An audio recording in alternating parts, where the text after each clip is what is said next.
Hi everyone, welcome. So this nice little assortment you see here of cantaloupe melon rinds, as well as some of this stuff that I collected as I was sort of harvesting the seeds, because I always take the seeds and I set them aside, let them dry, along with pepper seeds. I got a whole collection of pepper seeds and cantaloupe melon seeds with which I make my worm chow. And you know, my worm chow has been getting sort of neglected lately, so I figured today I would combine some of the worm chow with the 2 portions of coffee that they're getting. And besides the 2 portions of coffee that each come with a filter, I've also got 2 more filters here. So usually we use coffee filters to mark where we last fed. Oh yeah, there's a banana peel here too. A lot of times we use an old coffee filter to mark where we last fed in my worm bins. Today we're going to be giving them 4 coffee filters. So in a way we can almost create a top covering of paper out here made up of entirely coffee filters, which I thought would be a nice boost to the bedding and another excuse for me to get rid of coffee filters around here. We see we sprinkled leaves out here on top, and leaves is another thing that I've got on ready to include with today's feeding. But before we get started, it seems like this stuff over here, I got a whole assortment of different things to show you on the ready here, but this is Mosquito Dunks. Mosquito Dunks, which in large part has eliminated any sort of presence of flying insects in my worm bins. And I'm going to knock on wood on that one. Just don't want to jinx myself, but it does seem like the persistent application of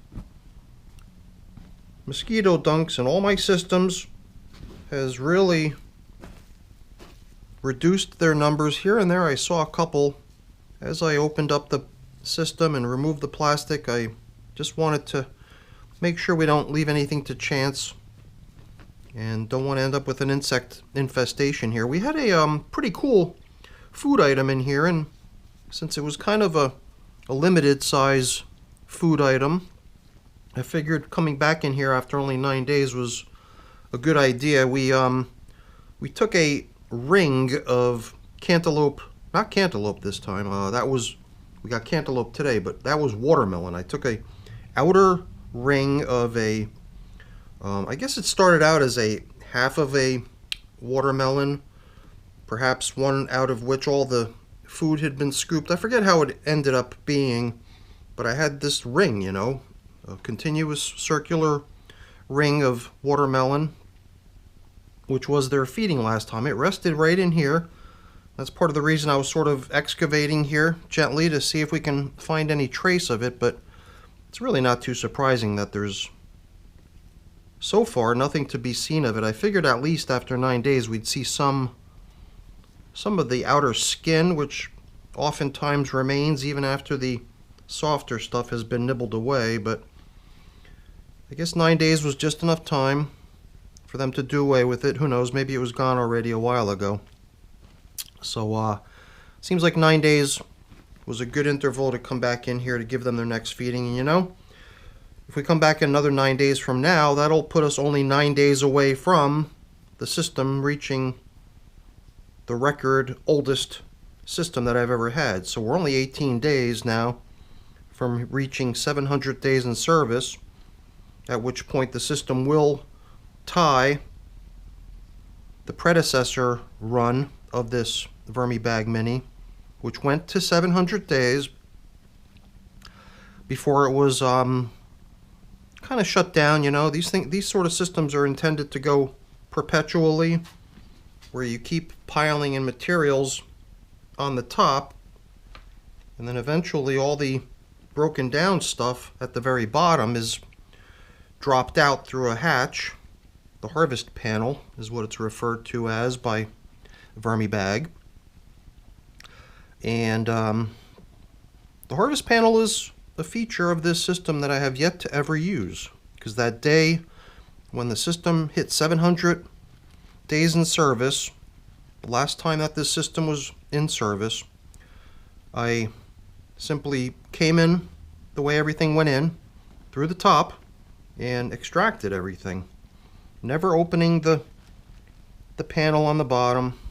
So someday, I promise, the day when the time comes to harvest this thing, here's some watermelon rind.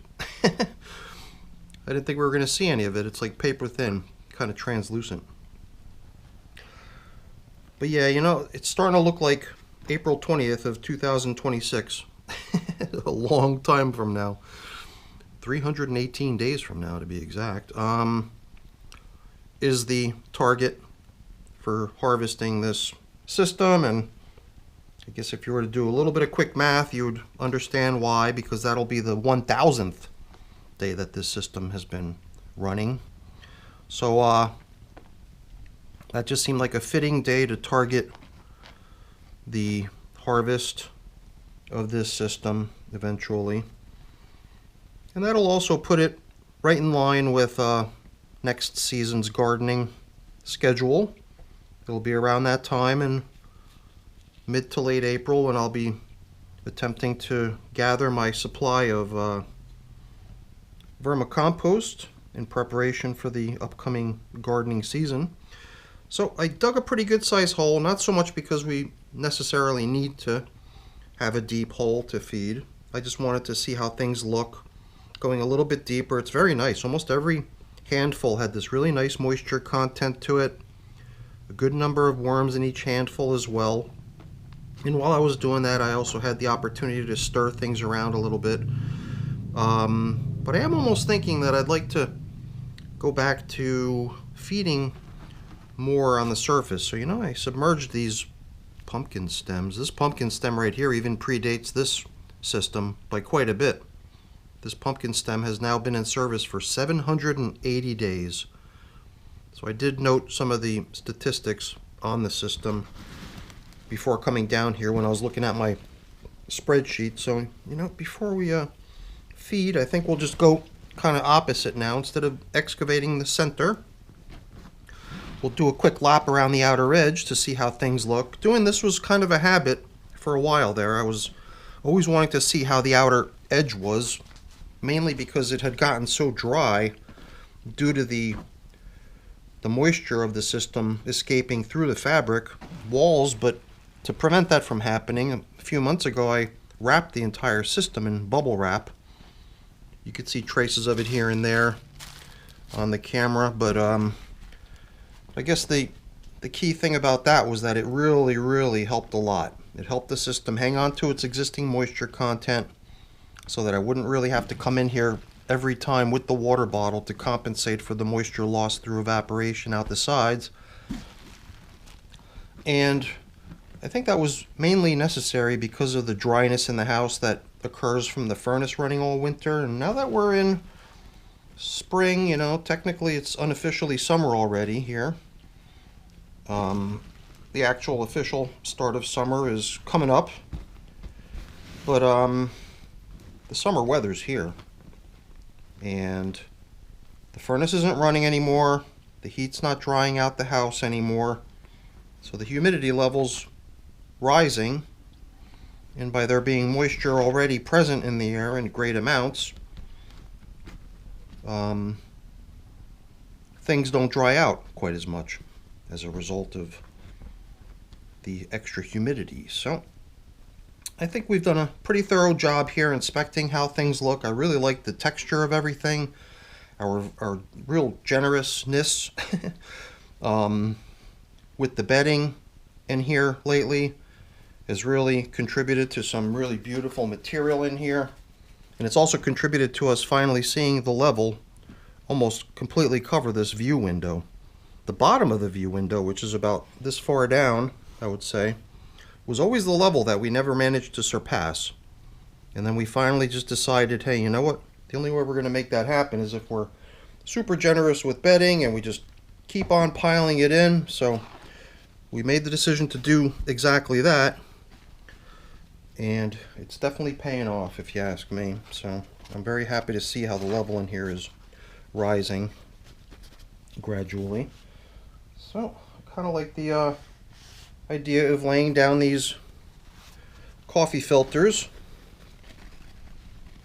out here, but we don't necessarily need to use them as feeding zone indicators, which is their normal way of being used, which is that they rest out on the top surface, showing us where we last fed. Here I just figured we would lay it out as sort of a foundation onto which we can throw today's delicious meal. But let's not forget, I've got my somewhat neglected worm chow here, which I'm prepared to replenish soon with my ever-growing collection of cantaloupe and pepper seeds.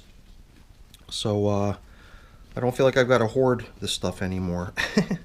Sometimes when I feel like I'm almost out of something and I don't know when I'll have a chance to replenish the supply, I get into this unusual hoarding habit, and that's sort of been the case with my worm chow. That's part of the reason it just hasn't made much of an appearance lately. And you know, with 18 days until day 700 in here, I'm thinking, do we wait the entire 18 days before coming back in here, or do we come back in another 9 days like we did here today? And I'm thinking the size of this meal here is probably comparable to what they got 9 days ago, so it seems realistic to think that 9 days from now they might be ready for some more. And then 9 days after that, we'll almost certainly be back in here to recognize the milestone event of the system matching the 700 day record down here in my wormery. So it's kind of what I've got roughly in my mind. Oops, okay. Little mishap there as I was reaching for my leaf supply, but just noise, nothing fell or broke. That's good. And now we can come back in with even more leaves, because you got to admit, those leaves look so nice when we first came in here, spread out across the top, and a good many of them were already getting worked on by the worms, and then by going through the system we managed to blend it all in, so nothing like giving them even more. It looks like we got a pretty good size hole here in my glove, perhaps even more than just one, so perhaps I don't have to worry so much about preserving this glove. It'll probably just go straight into the trash since it's riddled with holes. Or maybe I'll wash it and see how bad it is. Perhaps we can squeeze one more use out of it. So back on can come the lovely plastic cover, which has also been helping a lot to keep the moisture in the system, not let it get lost to evaporation. But I've been thinking I might remove the bubble wrap from around the edges just to see how it does. If it starts to feel like it's going to continue losing moisture again, the way it seemed to do pretty rampantly over the winter, perhaps I could just put it back on. But that's another idea I was playing with. We'll just have to see. That might be in the cards for this system as well. So that's it for the video, everyone. Hopefully you enjoyed it. If you did, as always, please don't forget to leave me a quick thumbs up before you go. That's always really appreciated. And if you haven't done so already, please also consider subscribing to the channel. That's very much appreciated as well. All right, everyone, have a great day. Thanks for watching. Bye now.